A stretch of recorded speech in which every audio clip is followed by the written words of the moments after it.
I'm Dr. Sue, and I do my area of research in water resources engineering, or basically have done a lot of work in water resources, have some consulting experience where I got exposed to river restoration, stream restoration techniques, which I'll talk about in a little bit, but it sort of inspired me to sort of learn more in the area of water resources. And also a colleague of mine, Dr. Noel Borman, is also affiliated here with us in water resources area. And so I originally got involved with with water resources. Actually, when I was an undergrad, I was trying to figure out what kind of area of engineering do I want to go into. So I was halfway through my undergrad program and needed to sort of focus in on an engineering. Particularly, I thought civil engineering, but then I was like, well, which area of civil engineering? Because as you've noticed, we have all of these different subdisciplines. And I got to shadow a hydraulic engineer who was designing a fish ladder for a dam on the Delaware River. And I was like, you can design ladders for fish? I'm like, that's what I want to do. And so it really got me immersed in the area of rivers, in the area of water resources, and knew I really wanted to hone in on that particular area. And so water resources engineering, basically we design systems that deal with water, going back to what Dr. Shimabuku talked about with water distribution systems. So it's about designing water distribution systems for drinking water, to get drinking water out there, for irrigation, for flood control, power generation, hydroelectric dams, so on and so forth, and generating power, and also for recreational uses. And then basically I dove into a number of different areas, and particularly stormwater management. So one of the systems that we do tend to look at as water resources engineers is managing the water when it rains. Right? So when water falls on pavement and sort of impervious surfaces, right, that's generated as surface water runoff. And the traditional way that we manage that stormwater is, which I'm sure you've seen if you've driven down a road or rode your bike down a road, essentially it funnels into a curb and gutter, goes into an inlet, and then essentially into stormwater pipes that then head directly to the river. And so ultimately we don't get to treat that stormwater runoff. And so there's new and innovative and more modern techniques to look at managing stormwater runoff, and that's through infiltration. So low impact development techniques, which are a bit more sustainable and also act to treat that stormwater runoff, sort of filter it, remove some of the oils and greases and metals and that come off of the roadway surface. And one of the fun research projects that I got to work on here with the city of Spokane is permeable pavement. So paving our roadways with asphalt and concrete that is permeable, that allows the water to filtrate down through it, infiltrate down through it and into the ground below, and ultimately getting filtered and treated as it percolates down into the water table, and sort of recharges our water table as well, which is our water supply system here for Spokane. And so there's a street on the northern end of our campus called Sharp Avenue that the city was looking to repave with pavement, and they wanted to use permeable pavement and also tested how effective it was at infiltrating and treating the water. And so we had 15 students involved, the summer research project, 2 senior design teams that were involved with designing this pavement, as well as the monitoring system to see how effective it is. So this is just one aspect of stormwater management, and in particular, water resources that really helps on the more sustainable side of managing water. And now I'm going to talk to you a little bit about rivers. And so rivers and restoring rivers. And in particular, my fun little friend here, who is the original ecosystem engineer, the beaver. And so river restoration is about taking a river that has been destabilized, has too much sediment in it, maybe too much nitrogen, phosphorus, so on and so forth, and trying to restore it back to what it was prior to disturbance.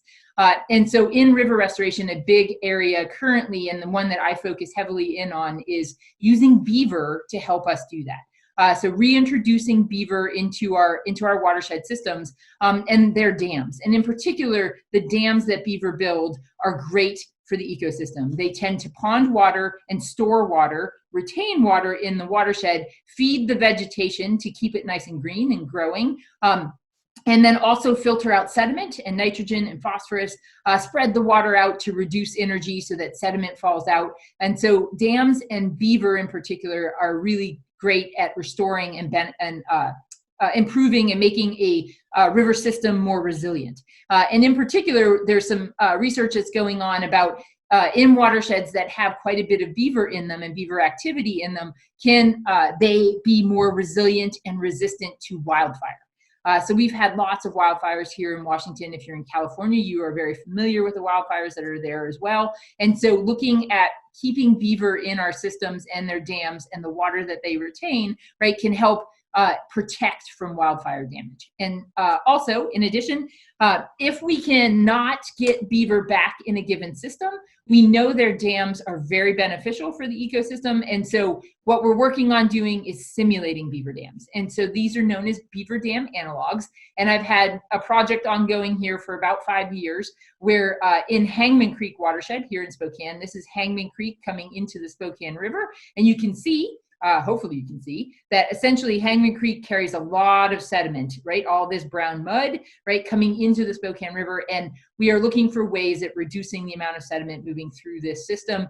And we feel strongly that beaver dams, simulated beaver dams or beaver dam analogs are a great way, best management practice to manage that sediment coming through the system. So we've implemented beaver dam analogs on tributaries to Hangman Creek.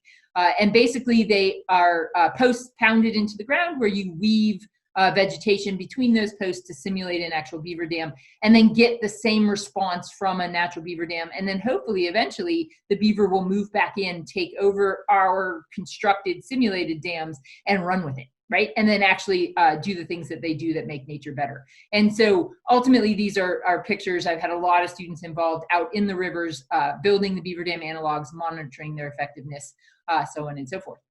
And then the last thing I'll talk about here, we're related to water resources, and in particular, it also ties back into my beaver dam analog project, and that is using drones to help with the monitoring process. So unmanned aerial vehicles or drones, we can use them particularly for monitoring rivers under high floods, right? So when we have a very high flood stage, it's really unsafe to get in the river at that time. But we can learn a lot from what the river looks like, how it's flowing, the hydraulics, so on and so forth. So if we can use a drone to fly over the river and capture that, either aerial photos or videos, we can use that to help better design river systems, bridges, beaver dam analogs, if that's what you have in your system, right? And then in addition, there's new technology out there that's called structure from motion, and it builds off of old surveying techniques called aerial photogrammetry, whereas if we fly the drone in a specific pattern over the river and take a whole bunch of photos,